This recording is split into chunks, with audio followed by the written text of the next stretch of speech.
Really briefly, thank you. Welcome to the last day.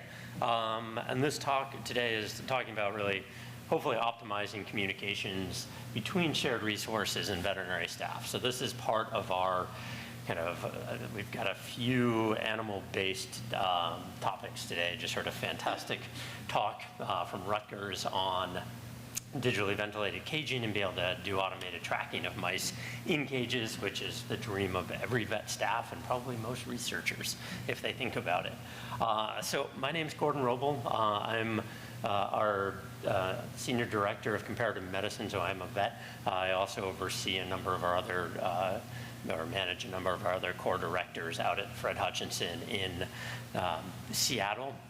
Along with me is Jennifer Kaplinsky, Virginia Commonwealth. We can all do introductions in a second.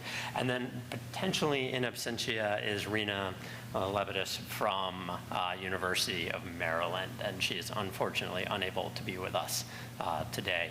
So yeah, again, really briefly who I am. Jennifer, well again, let's do more informal introductions in just a second based on our population here. So with this, I think it's going to be, we'll kind of pivot a little bit. Come on in, please.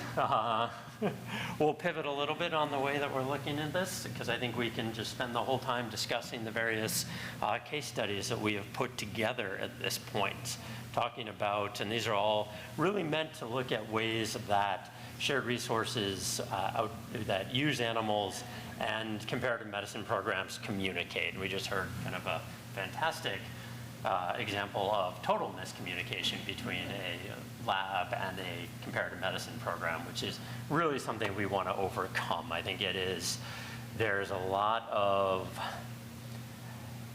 it's a misunderstanding, I don't have a better word for it, often between animal use cores and the comparative medicine teams that really support those.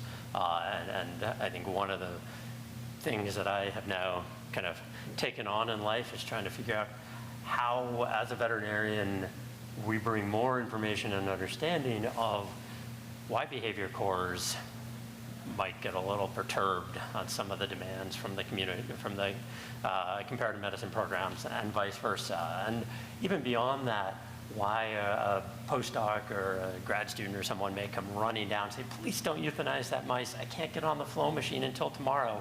I need that mice one more day.